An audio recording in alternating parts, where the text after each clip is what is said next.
बाबा जी प्रणाम। दीनदयाल। कौन से बैंक में पैसा करना, एफडी करना ज़्यादा ठीक रहेगा?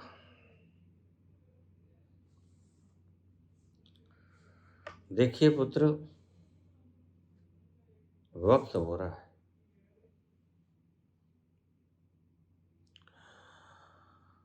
तुम्हारे पैसे से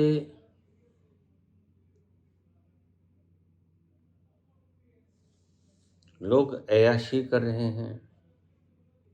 तुम्हारे कर से, तुम्हारे बैंक के पैसे से अब अडानी का केस खरबों में सुलटा है। यह खरबों रुपए कहाँ से देंगे? मैंने आपसे पहले ही आगाह किया था कि बैंकों में से सारा पैसा निकाल लो, सोने में इन्वेस्ट करो, चांदी में इन्वेस्ट करो।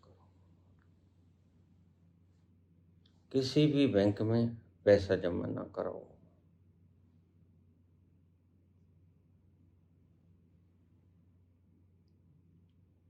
क्योंकि जैसे ही बाहर के लोगों ने पैसा खींचना शुरू कर दिया था, आज से 2 साल पहले, तब ही मुझे भनक लग गई थी। फिर FIIs और FIs और डोमेस्टिक इंस्टीट्यूशंस, इन्होंने पैसे निकालने शुरू कर दिए। लेकिन अब देश की दशा ये है, कब तक गाड़ी को धक्का लगा लगा के स्टार्ट करोगे? पेट्रोल तो इसमें है नहीं। किसी भी बैंक में पैसा जमा ना कराओ।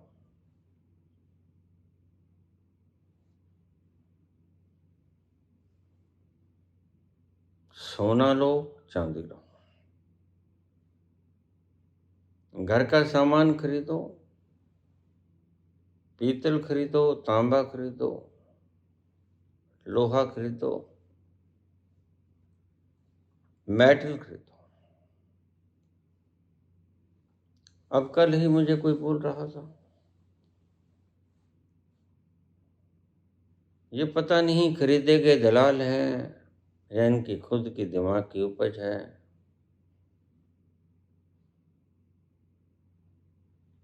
तीन ऑप्शन हैं। सबसे पहले बैंक ब्याज 6 से 7% सालाना ब्याज मिलता है आपको। और आपको जानकर शायद हैरानी हो, 6 से 7% तक महंगाई भी बढ़ जाती है। फिर आप क्या करोगे? आपका मुनाफा कहाँ आया जिसे तुम कहते तो मेरा इतना बन गया? क्या आपने सोचा कि क्या है वह वास्तव में बना? महंगाई उतनी बढ़ गई। जब पैसा तुमने जमा कराया, तब जो चीज जितने पैसे में मिलती थी, आज उतना पैसा बैंक का ब्याज जमा करा के वो चीज उतने की ही मिल रही है। फिर तुम्हें फायदा क्या हो? समझ आती है बात? बैंक का ब्याज जुड़कर आज वही चीज उतने पैसे में मिलेगी, बल्कि ज्यादा पैसे में मिलेगी। तो बैंक में पैसा देने का अर्थ क्या हुआ? लोग धड़ाधड़ पैसा बैंक में से निकाल रहे हैं। काहे निकाल रहे हैं? खतरा है। आज मोदी सरकार के ऊपर संकट नहीं, वरन अविश्वास। और संकट तो टाला जा सकता है, अविश्वास को विश्वास में नहीं बदला जा सकता। जब एक बार मन टूट जाए और मन ही तो विश्वास को जोड़ता है। अगर विश्वास टूट गया, वह नहीं जोड़ता।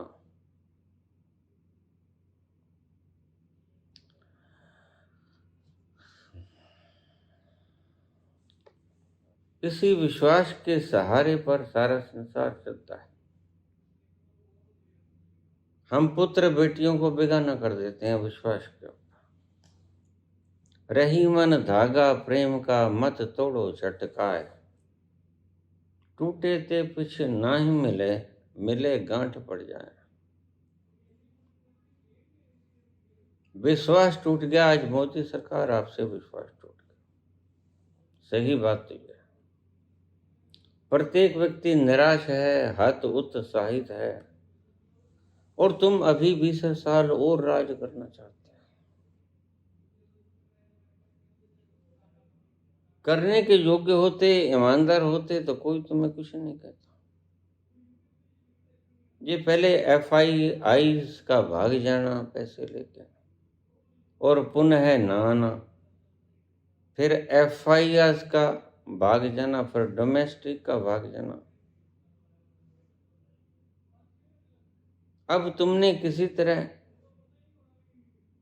LIC, SBI और बैंकों का सहारा लेकर किसी तरह स्टॉक मार्केट को तुमने स्टिल रखा हुआ है। 1000-2000 बढ़ा देते हो, 1000-2000 घटा देते हो। हम जानते हैं, हम इन चीजों के मास्टर हैं।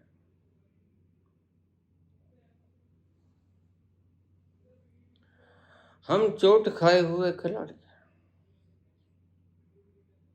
हम सब जानते हैं तुम्हारी शरारतें, एक्चुअल प्रोग्रेस क्या होती है, सब जानते हैं। हिंडनबर्ग ने बिल्कुल गलत नहीं कहा था। 15 पैसे की चीज 100 रुपये में खरीदने का अर्थ क्या है? जरा मुझे एक जवाब दो। आज आप बाजार में जाते हो,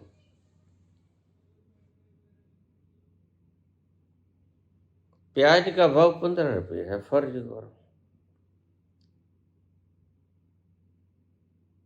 और प्याज बेचने वाले कहे कि साल भर बाद ये 100 रुपये का हो जाएगा, तो क्या तुम खरीद लोगे 100 रुपये में? तुम करंट रेट में ही खरीदोगे ना। लेकिन शेयर बाजार की यही ठगी है। आज जो भाव है, उस भाव के ऊपर शेयर बाजार तुम्हें बेचता नहीं, भविष्य के सपने दिखा के तुम्हें बेचता है। कल ये 100 की हो जाएगी, 100 की खरीद लो। इससे अच्छा तो ये है, कल मैंने खबर सुनी थी कि नासिक का प्याज 50 पैसे बिक रहा है किलो। इसको तुम 1 रुपये में खरीद लो, स्टोर कर लो। यह 20 रुपये होगा तब बेच देना, 20 गुना हो जाएगा। ये होती है इन्वेस्टमेंट पर्पस फॉर प्रॉफिट। लेकिन जो चीज 20 रुपये होगी, वो आज तो 20 की नहीं है ना। ये समझा रहा हूं मैं तुम्हें। शेयर मार्केट चलती है भविष्य के सपनों पे, और भविष्य के सपने अगर 100 में से 4 पास हो जाते हैं, तो तुम ये मत समझ लेना कि सारे पास हो गए। 4 पास हुए तो 96 फेल भी हुए। इसलिए शेयर मार्केट से सारा पैसा निकालो। अब तुम्हें लड़ी समझाता हूं। जब शेयर मार्केट गिरेगा तो इन्होंने सबसे ज्यादा ओवर वैल्यूड अपने ही मित्रों के शेयरों को उठा रखा है, जैसे अडानी वगैरह। अडानी के कितने शेयर है? एंटरप्राइजेस, ग्रीन,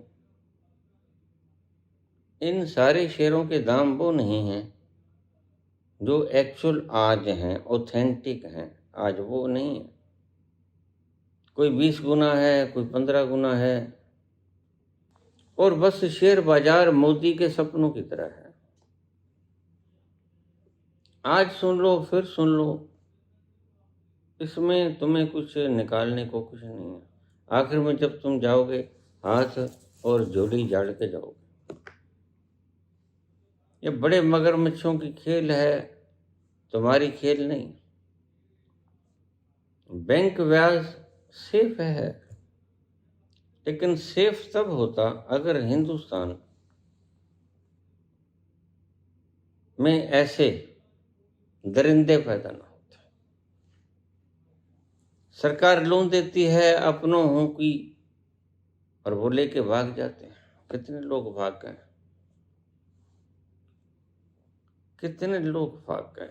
हजारों करोड़ रुपया भारत का लेके भाग गए, हजारों लाखों करोड़ रुपया खून पसीने की कमाई आपकी स्विस बैंक में जमा करा दिया। इनके पोते खाएंगे, और पोते पता नहीं होंगे कि नहीं होंगे। तो इनकी मनों की भटकने आपको भूख से मार देते हैं। आप इनके पीछे मत चलना। आपने पूछा पैसा कहाँ लगाएं? पैसा वहां लगाओ जहां पैसा आपके पास रहे। सोने में लगाओ पैसा, ये तुम्हें डराएंगे।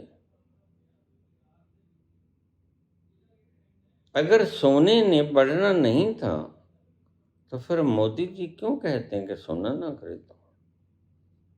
आज तक कभी किसी ने कहा कि सोना मत खरीदो, किसी आपातकाल को छोड़कर। युद्ध काल में कहा था इंदिरा ने, और साथ में सोने के एक्सपोर्ट के ऊपर भी बैन लगा दिया था। इन्होंने ऐसा तो कुछ किया नहीं। तुम तेल मत खरीदो, हम 5 देशों की यात्रा करेंगे, बिना कारण के करेंगे। कोई किसी ने बुलाया भी नहीं था। और अभी मैंने तस्वीर देखी, ऐसा लगा जैसे मोदी जी गले मिलने नहीं गए, गल पड़ने गए हैं। कैसे हाथ फिराएं। सब बेईमानी, झूठ, कफर से भरा हुआ आदमी, डूबता आदमी, तिनके का सहारा। कुछ वेश्याएं छोड़ रखी हैं नकली प्रचार करने के लिए। ऐसे देश चला नहीं करता।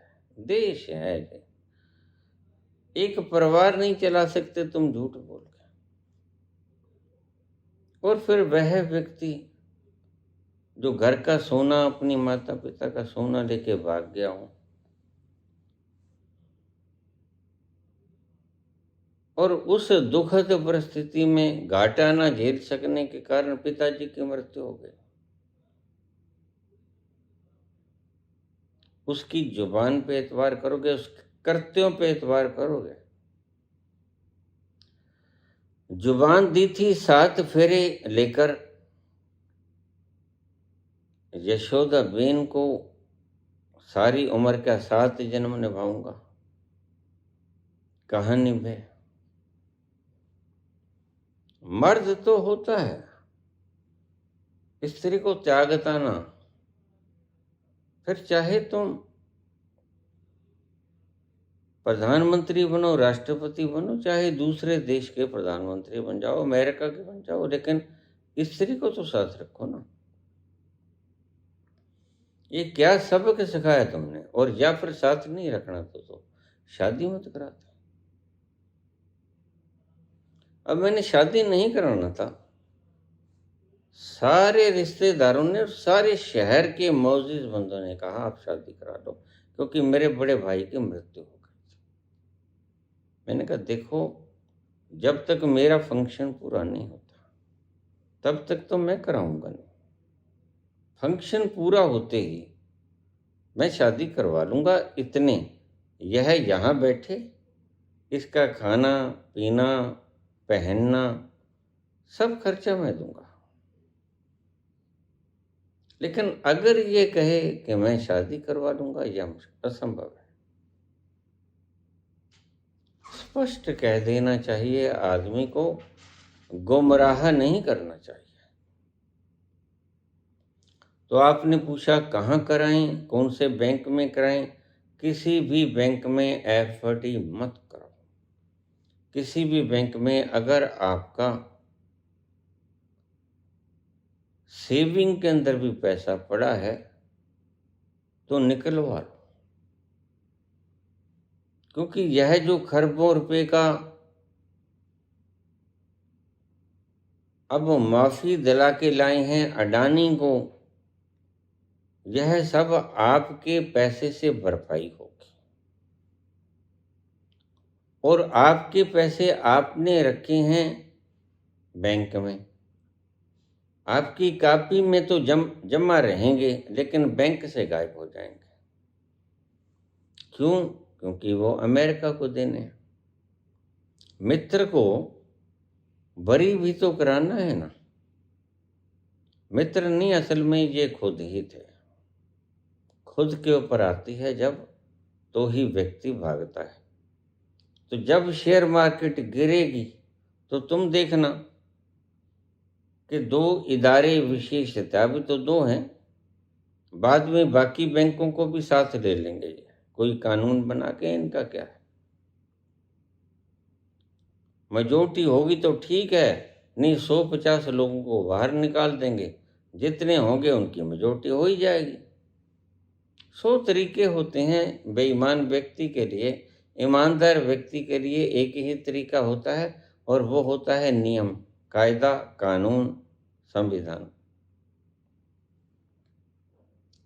जिसने नियम से जीतना है वह तो टी.एन. शेषन के हिसाब से जीतेगा। जिसने बेईमानी से जीतना है वह राजीव के हिसाब से, गणेश कुमार के हिसाब से जीतेगा। फिर जनता उसे वोट डाले ना डाले, स्पष्ट कहेंगे हमें आपकी वोट की जरूरत ही नहीं, क्योंकि हम वोट तो गणेश कुमार से ले लेंगे, जिता तो वह देगा। सारी स्टेट से इन्होंने ऐसे जीते हैं। हरियाणा, महाराष्ट्र, बिहार, मध्य प्रदेश, राजस्थान, यह सारी स्टेट्स इन्होंने इसी प्रकार से जीती हैं। और आप भी जानते हैं, जब हर एक व्यक्ति इन्हें गाली निकाल रहा है। आज सुबह मेरा शिष्य दवाई लेने किसी दवाई की दुकान पे चला गया, कुदरती मोदी की बात चल गई। वहां एक स्त्री खड़ी थी, दवाई लेने के लिए आई थी, उसने 1000 गाली जल्दी से निकाल दी उसको। अब हिसाब लगाओ, हमने कहा था तुम गाली निकालो। भरे पड़े हैं लोग त्रासदी से। तो इस वक्त संकट से मुक्त करने वाला एक ही व्यक्ति है, अगर वो स्वेच्छा से करते। अगर उसने छितर खा के करने हैं तो भी उसकी इच्छा है, खाली तो करना पड़ेगा। क्योंकि अगर चौथी जमात के व्यक्ति को पीएचडी की पढ़ाई करवाने के लिए टीचर नियुक्त कर दिया जाए तो कैसी व्यवस्था होगी उस पढ़ाई की, तुम समझ सकते हो। आज नीट के एग्जाम लीक हो गए, 4 बच्चे मारे गए। कितनी दुखद बात है। बच्चे सबके बराबर होते हैं, क्या है अगर इनके है नहीं तो। निश्चित ही जिसका नहीं होता उसे दुख भी नहीं होता। दुख तो होता है जिनके होता है, इनके है नहीं या हुआ नहीं, कुछ भी कह दो, इनको कोई दुख नहीं। तो किसी भी बैंक में पैसा जमा ना कराओ। और मैं तुम्हें कारण भी बताऊंगा। ये आचार्य प्रशांत जैसे आपको ठगने की चेष्टा तो करते हैं, मैं आपको इनका जवाब बखूबी दूंगा। अगर आप बैंक में पैसा जमा कराते हो तो समझ लो आपको कुछ नहीं बचा, क्योंकि बैंक 6 या 7% सालाना आपको ब्याज देता है, और 3 साल के लिए आप करवाते हो एफडी को। 3 साल के बाद महंगाई उतनी ही बढ़ जाती है, उससे ज़्यादा बढ़ जाती है।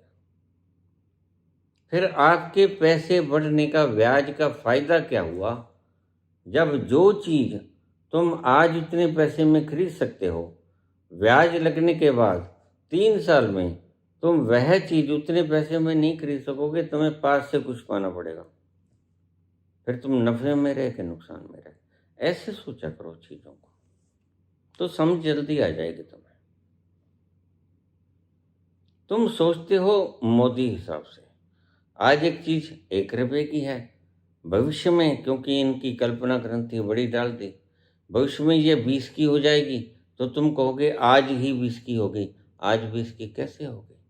आज 20 की होती तो फॉरेन इंस्टीट्यूशनल इन्वेस्टर्स इसको 20 में खरीद के ले जाते। वह क्यों भाग गए? इसलिए भाग गए, ओवर वैल्यूड थे, ऑलरेडी देवर ओवर क्राउडेड, तो भाग गए। फिर फाइनेंशियल इंस्टीट्यूशंस भाग गई। यहाँ की इंस्टीट्यूशन रहेंगी डोमेस्टिक। डोमेस्टिक में आपकी LIC है। मैं तो कहता हूँ LIC में आपके जितने पैसे लगे, कोई सेफ्टी वगैरह नहीं है, LIC में से सब पैसा निकलवा लो। LIC में से सारा पैसा निकलवा लो। दूसरा नंबर है, ये कहते हैं state bank of India. State bank of India में तुम्हारा पैसा पड़ा है, वह अडानी का जो केस निपटा के आए हैं, वह देंगे कहाँ से? आपके पैसे में से देंगे।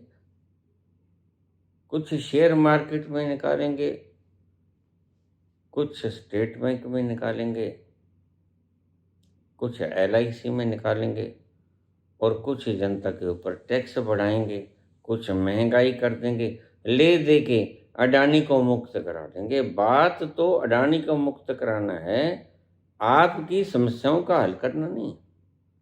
नीट की परीक्षा 100 बार लीक हो जाए, 79 बार लीक हो गई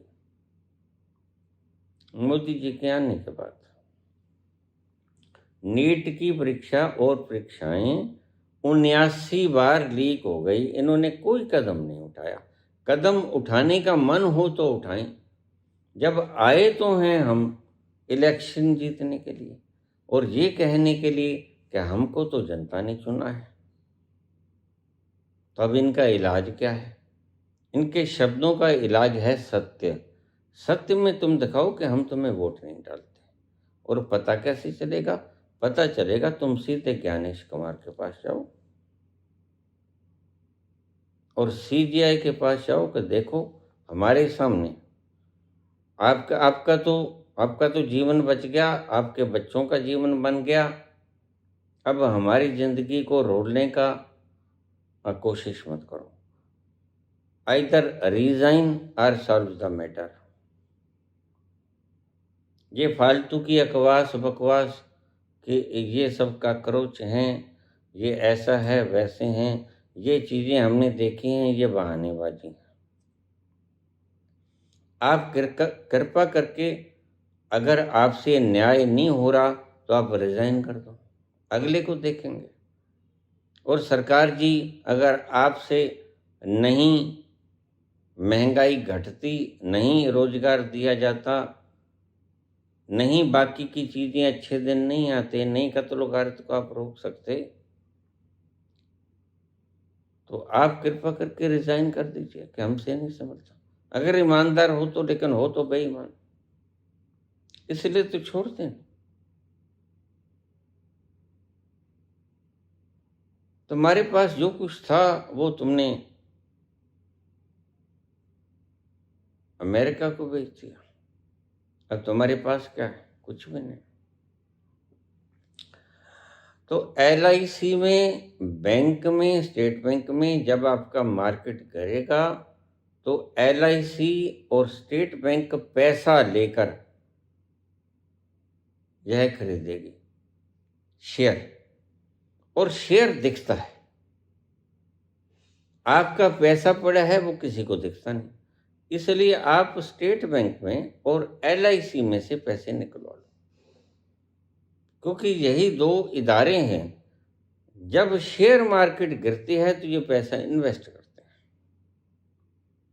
और जब इनके पास पैसा नहीं होगा तो टाइम टाइम फिस हो जाएगी। बस यही ढंग से ये बच रहे हैं आज तक, वो बूच बची हो या कोई भी बचा हो। फिर लोग भूल जाते हैं उसके बाद, फिर याद नहीं रहता, फिर वही ठगी ठोरी चलती है। तो तुमने पूछा है पुत्र, मैं तुमसे कहता हूं स्टेट बैंक में से पैसा निकालो। बाकी अगर ये बैंकों को कहेंगे तो बाकी मैं आपको वक्त सिर बता दूंगा कि इस बैंक में से मैं निकालो।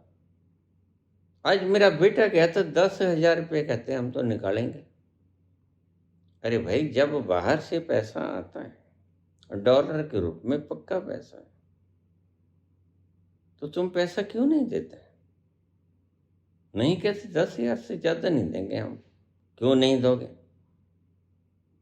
तुम बैंक हो, तुम्हारे ऊपर विश्वास हुआ है, यही तो बेविश्वासी का कारण होता है। कितनी बार तुमने धोखा नहीं दिया? तुमने पहले नोटबंदी की, कितनी बार धोखा नहीं दिया? 2,000 रुपये भी लोगों को मिल नहीं पाता था और लंबी लाइनें लगती थी, लोग मर भी गए लाइनों में खड़े खड़े, और बदलने वालों ने अपना काला धन सफेद धन में परिवर्तित कर लिया।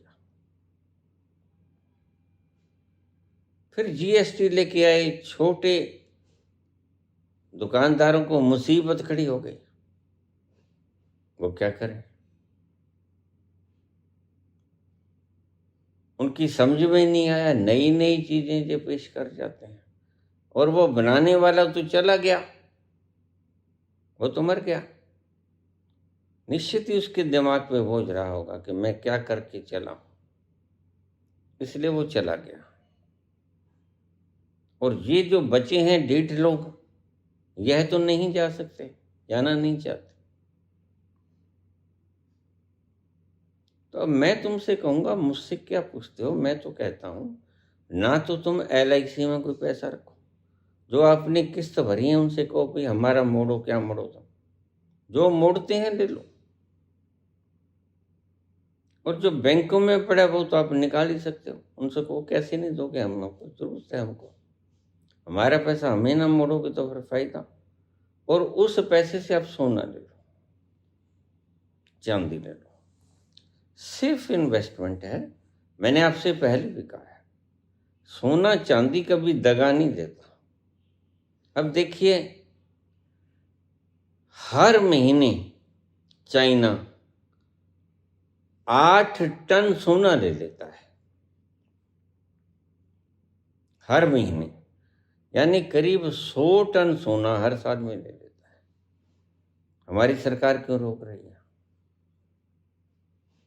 इसलिए रोक रही है कि सोने को अगर रोक देंगे हम, तो फिर आसानी से सस्ता रहेगा सोना, बढ़ेगा नहीं, आसानी से चाइना खरीद लेगा, और शायद कोई चाइना से गटमिट हो गई हो। इनका कोई भरोसा नहीं है। मैंने पहले ही कहा था, mister Modi, you lose your confidence. जो कॉन्फिडेंस खो देता है आदमी, तो सोने का बन के भी आ जाए उस पर विश्वास नहीं होता।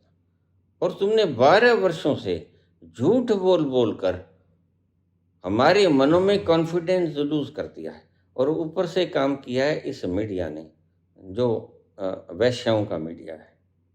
इन्होंने पैसा ले लेके बिक तो गए ये, तो बिकने वाला तो वैश्य ही होता है ना।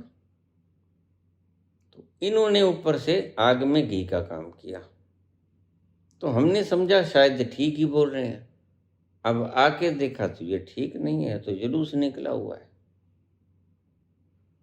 तो आप किसी भी बैंक में पैसा ना जमा कराओ, LIC से सारा पैसा निकाल लो, जितना वो देते हैं थोड़ा बहुत कमती बत्ती करके देंगे, ले लो, बैंक में से सारा पैसा निकाल लो, फिर देखो शेयर मार्केट कहाँ जाती है। क्योंकि शेयर मार्केट 1 रुपये का 20 रुपया कर देती है। अडानी का शेयर आज 1 रुपये का है, आज बिक रहा है 20 रुपये का। यही तो हिंडनबर्ग कह रहा है। क्यों 20 का बिक रहा है? 20 साल बाद जो होगा वह होगा, तब खरीद लेंगे उसको। तुम आज उसको 20 में क्यों बेच रहे हो? यही शेयर मार्केट की एक लूप होल है जो सेठों ने अपने लिए रख छोड़ा है कि जब लूटना हो देश को तो शेयर मार्केट में पैसा इन्वेस्ट कर दो। ऐसे ही तो गृह मंत्री और प्रधानमंत्री ये लुटेरे हैं, इसलिए तो कहते हैं कि आप शेयर मार्केट में पैसा लगाओ, अब फलां जगह पैसा लगाओ, फलां जगह पैसा ना लगाओ। अब देखिए कौन होते हैं ट्रंप हमारे देश के। ना ट्रंप को हमने चुना है, ना उसको वोट दिया है, ना ट्रंप हमारे कुछ लगते हैं। यहाँ से 30-40 हज़ार किलोमीटर दूर बैठे हैं, हमारे क्या लगते हैं? हम अपनी मौज कर रहे हैं, अपना कमा रहे हैं, खा रहे हैं, तुम्हारा क्या लेते हैं? तो कोई पेच फंसा हुआ है ना। ट्रंप कहते रशिया से मत खरीदो और भारत का प्रधानमंत्री रशिया से नहीं खरीदता। तो यहाँ तुम्हें समझ नहीं आती है, कोई पैंच फंसा हुआ है, कोई दुखती रग है इसके पास। तो ऐसा तो ये हमें ब्लैकमेल करता करता हमारा सारा हिंदुस्तान का ज़मीन जायदाद लूट लेगा ये। फिर हमारे पास क्या है? फिर जो हम रोएंगे आज ही है, हम क्यों ना सचेत हो जाएं। फिर रोने का फायदा क्या है? अच्छे दिन पाछे गए, वैसे तो दिन अच्छे बहुत पीछे चले गए। 12 वर्ष पहले अच्छे दिन होते थे, अच्छे दिन आएंगे यह कह के का भ्रम दिया गया और आज इस पोजीशन में ले आए कि अच्छे दिन नहीं है, किसी के पास रोजगार नहीं है। बल्कि रोज मेरे पास यहाँ आते हैं कि अब 10,000 छटनी कर दी, उसने 20,000 छटनी कर दी।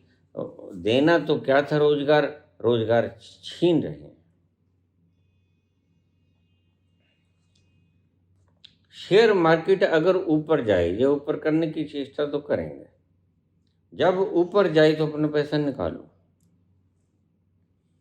जो चीज तुमने खरीद रखी है वो बेच दो, अपना पैसा सेव करो। उस पैसे से आप सोना चांदी खरीदो। सोना चांदी कभी नहीं घटता। मैं आपको पहले भी कहा करता हूँ, मैंने अपनी भाई की शादी में 128 रुपये सोना मैं लेके आया था, 20 तोले। और आज देख लो क्या भाव है, 128 रुपये तोला। पिताजी मुझे साथ ले गए थे। आज क्या भाव है? सोना घटता नहीं। आपके शेयर को नुकसान पड़ जाएगा। मैंने एक शेयर गलती से MS शूज 2400 रुपये का ले लिया और आपको जानकर हैरानी होगी, ये बेईमानी का काम है सारा, मेरे खुद के साथ बीती है। मैंने MS शूज की 1000 शेयर ले लिए, 1000 शेयर ले लिए 2400 रुपये पर शेयर के हिसाब से, और वो रह गया, आप हैरानगी मानोगे, 2 रुपये का शेयर रह गया। और 2 रुपये में उसको कोई लेने को राजी नहीं। 2400 का शेयर MS शूज, नाम बता रहा हूँ मैं, MS शूज, उसकी कीमत रहेगी 2 रुपये। ये है शेयर मार्केट। लूटना हो तो शेयर मार्केट में आ जाओ, अन्यथा शेयर मार्केट एक जुआ है। और जुआ खेलने वाला युधिष्ठिर का हाल तुमने देख लिया।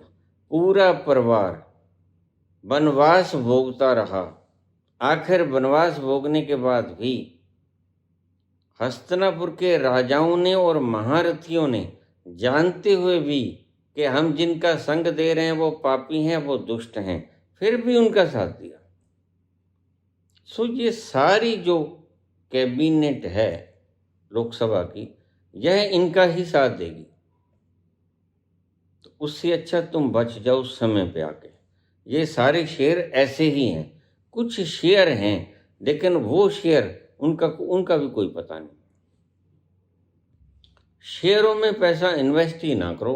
कुछ शेयर ऐसे हैं जो मैं देखकर उनकी पीई रेशियो वगैरह वैल्यू देखकर उनकी सारी, आज क्या है, मैं बहुत देर से शेयर मार्केट से दूर हूँ, तो मैं सारी उनकी वो सारी अर्निंग वगैरह, पीई शेयर, पीई रेशो सब देख दुख के, खर्चा क्या है, इसके पास क्या क्या एसेट्स हैं, वो सारा कुछ देख के आपको सारा तंत्र निकाल के बता दूंगा कि ये शेयर ले लो, वह शेयर ले लेना। आप हर कोई शेयर मत लो।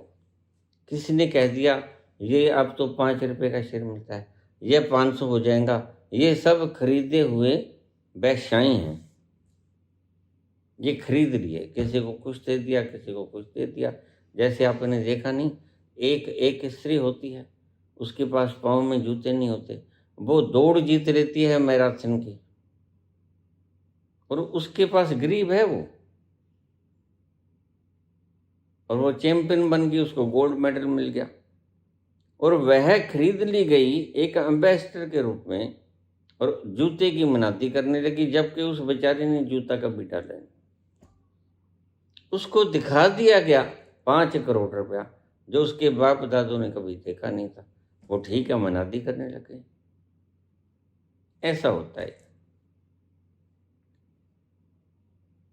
अगर वो गोल्ड मेडलिस्ट ना बनती तो उसके पाँव में कभी जूता ना था।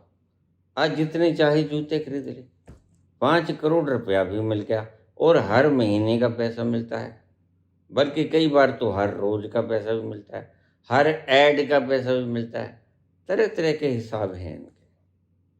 तो आपको मैं समझा दूं, सारी चीज़ खोल के बता दी मैंने। शेयर मार्केट में बिल्कुल मत उलझो, यह छलावा है। कुछ कंपनियां हैं जो वास्तव में ग्रो कर रही हैं, लेकिन उन कंपनियों को मैं आपको सारा इतिहास देके, क्योंकि मुझे बहुत साल हो गए इसको छोड़े हुए, करीब मुझको 35-40 साल हो गए। उसके बाद मैं सारी स्टडी करके आपको बता दूंगा यह शेयर ठीक है, मुस्तकिल है, इसको आप ले लो, थोड़ी मात्रा में ले लो। लेकिन मैं आपसे कहता हूं कि आप पुराना इतिहास देखो। कभी सोना गिरा है? नहीं गिरा।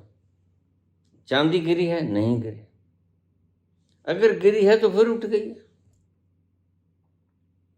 ये धातुएं नहीं गिरा करती, ना पीतल गिरता है, ना तांबा गिरता है, ये धातुएं नहीं गिरा करती। वो मैं आपको बता दूंगा शेयर कौन सा लेना है। लेकिन बैंक की बात रही, बैंक तो आप बिल्कुल ही मत पैसा जमा कराना, सारी जो एफडीज करानी है। बहुत पैसा लोगों ने, इससे पहले तुम थोड़े से जागृत हो, लोगों ने तो बहुत पैसा निकाल लिया बैंक में से। ये कोशिश करेंगे हर तरीके से, क्योंकि उतना पैसा इनके पास आता नहीं जितना पैसा एडवर्टाइजमेंट में खर्च कर देते हैं। तो एडवर्टाइजमेंट करेंगे कभी भी। मैं तो कहता हूँ अखबार ही पढ़ना छोड़ दो। मैं तो कहता हूँ मैं कभी देखो, मेरे कमरे में आप पाओगे मुझको एलईडी नहीं आपको मिलेगी। मैं देखता ही नहीं इनको, मैं चैनल्स देखता नहीं। मुझे पता है सब बिकी हुई वेश्याएं, ये चीखेंगी, चलाएंगी, शोर मचाएंगी। शोर मुझको वैसे ही अच्छा नहीं लगता। मैं भीतर परम मौन में जाने वाला व्यक्ति, शोर मुझे अच्छा नहीं लगता। इसलिए तो बिल्कुल आखिर में बैठा हूं मैं, कि बाहर का शोर जरा भी मुझे टच ना करे। तो आपने पूछा है कौन से बैंक में लगाएं? किसी बैंक में मत लगाओ। बैंकों में से तो पैसा निकलवा लो, और जो आपके पास पड़े हैं म्यूचुअल फंड्स वगैरह, जो भी कुछ पड़े हैं सारे निकलवा लो। जो नहीं निकलवा सकते, देखो वो तो मजबूरी है। जो बैंक के कर्मचारी हैं, क्षमा करो, सरकार के कर्मचारी हैं, उन्होंने लगा दिया, वो तो निकाल नहीं सकते। लेकिन बाकी जो पैसा निकाल सकते हैं वो निकाल नहीं। घोर पोजीशन आ गई है। हम भीतर से ये खाकी पैंट वाले, खाकी आधी पैंट वालों ने देश खाकी कर दिया है। समझा की बात? देश खाकी कर दिया है। बर्बाद गुलस्तां करने को बस एक ही उल्लू काफी है। ये तो 25-50 लाख है। बर्बाद गुलस्तां करने को बस एक ही उल्लू काफी है। हर शाख पे उल्लू बैठा है। यूनिवर्सिटीज में चले जाओ, बड़ी बड़ी यूनिवर्सिटी में आपको अनपढ़ लोग वाइस चांसलर मिलेंगे। देश को चलाने वाले अनपढ़, स्टेट्स को चलाने वाले अनपढ़, इदारों को चलाने वाले अनपढ़, फिर ये देश तरक्की करेगा कैसे? इतनी बात तो आपको समझ में आती होगी। मैंने कल ही समझाया था। ये तो छोड़ो, जिसने पढ़ाई भी की है, अगर हिस्ट्री की पढ़ाई की है, वो मैथ नहीं पढ़ा पाएगा आपको, क्योंकि उसने मैथ पढ़ा ही नहीं। मैथ तो फार्मूलेशन से चलता है, हिस्ट्री चलती है रेक्टाफिकेशन से। और जो पढ़ा ही नहीं वह तो बंटाधार कर ही देगा, और बंटाधार कर ही दिया है 12 सालों में। और क्या किया? अच्छा भला हमारे पास कितना शानदार फाइनेंस मिनिस्टर था, रिजर्व बैंक ऑफ इंडिया का गवर्नर भी रहा, उसके बाद फाइनेंस मिनिस्टर बना, उसके बाद 2 बार हमारे प्रधानमंत्री भी बने रहे। उन्होंने 2008 में सारा विश्व थर्रा गया, महामंदी आई थी, लेकिन उन्होंने कहा हमारा भारत नहीं थर्राएगा। क्यों? क्योंकि हमारे भारत में एक परम विद्वान फाइनेंस मिनिस्टर बैठा था, जो जानता था उसके भीतर की रगों को। उसने हमारे देश को सुदृढ़ अवस्था में स्टैंड रखा, गिरने नहीं दिया, वरन हम तरक्की करते रहे। ऐसे थे मनमोहन सिंह। आज उनकी यादें बाकी हैं, और आज उनको गालियां निकालने वाले भी बैठे हैं। क्यों? क्योंकि उन्होंने तो वोट लेना है, और वोट तो गालियों को बिना मिलेगा नहीं। मुसलमान को गालियां निकालेंगे तो इनको वोट मिलेगा, दलितों को गालियां निकालेंगे तो इनको वोट मिलेगा, अम्बेडकरवादियों को, बौद्धवादियों को, जैनवादियों को, सिखिज्म को ये गालियां निकालेंगे तो इनको वोट मिलेगा, क्योंकि इन्होंने तो हिंदू राष्ट्र बनाना है। एक तरफ ये हिंदू राष्ट्र बनाने के लिए वो सांड छोड़ छोड़ा है, वो घूम रहा है निर्बाध रूप से अश्वमेध यज्ञ की तरह, और दूसरी तरफ ये देश को खूंगर बना रहे हैं। तो तुम्हारे प्रश्न का जवाब मैंने दे दिया। बिल्कुल सभी बैंकों में से पैसे निकलवा लो, सोना खरीद लो। चाहे मोदी ने कहा है, मोदी धोखेबाज है, दगाबाज है, इसलिए पोजीशन यहाँ पर आ गई कि इसको कहना पड़ गया।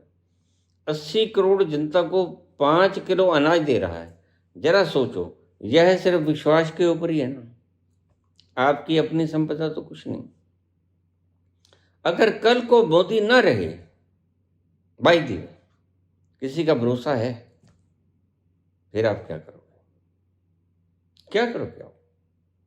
कोई मुस्तकिल सरकार को लेके आओ, जो मुस्तकिल आपको आपके खाने का इंतजाम करे, आपके पहनने का इंतजाम करे, आपकी क्वालिफिकेशन का इंतजाम करे, आपकी बीमारी का इंतजाम करे, आपकी शिक्षा स्वास्थ्य का इंतजाम करने के साथ साथ रोटी कपड़ा और मकान का इंतजाम करे।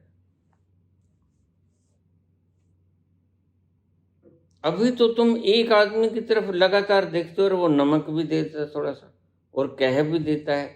अब नमक की बात तो हम घर घर में किए हैं, हमारे भीतर गर्म मुल्क है। देखो, नमक हराम मत कर देना, और तुम तो वही पुरानी बातों, घिसी पिटी बातों में आ जाते हो। नमक की तो थैली दे देना, मैं थैली दे देता हूँ आपको। कहो आ लो, इतना नमक खाए हुए और इतना नमक आपको देते हैं, आ लो ले जाओ। इन बातों में मत आना।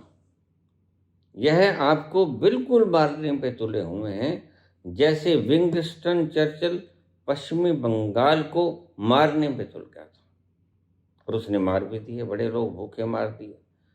वहां का चावल लेके दूसरी जगह भेज दिया उन्होंने, जबकि चावल वहां का था। ऐसे ही ये कर रहे हैं। पैसा इन्होंने स्विस बैंक में जमा करा दिया, कोई कहीं इन्वेस्ट, कोई कहीं इन्वेस्ट, कोई कहीं इन्वेस्ट। इन्होंने पैसा तुम्हारा ही है। अब अगर अडानी फंसता था तो उसको जेल होने देते भाई। उसको खरबों रुपए की डील, वो भी भारतवंशियों से देने की आवश्यकता की। क्या अपराधी जेल नहीं जाते? अगर किसी ने अपराध किया है, वह अडानी हो। आपको पता है, जुल्फिकार अली भुट्टो पाकिस्तान के प्राइम मिनिस्टर थे, बेनजीर भुट्टो के बाप, उसको सरेआम फांसी चढ़ा दिया गया था। अब जब प्राइम मिनिस्टर तक को फांसी लग सकती है, तो अडानी को क्यों नहीं? जिसने जो किया है, जो बीजा है, वो काटे। तुम क्यों उसकी फिक्र करते हो? लेकिन बात कुछ और है। बात यह है कि अडानी का जो पैसा है, वो है मोदी का पैसा। यहां पर बात अड़ती है। मोदी खुद का पैसा लूटता हुआ देखना नहीं चाहते। इतने कत्लो गारत किए, इतने झूठ कफर तूफान बोले, फिर भी पैसा हाथ में ना आए, तो फिर तो जोरी झाड़ दी ना। ये वो झाड़ना नहीं चाहते। मरती के तरले हैं, वो ये ले रहे हैं। मेरे ख्याल में आज के लिए इतना ही बहुत हो जाएगा। धन्यवाद। कल फिर आएंगे।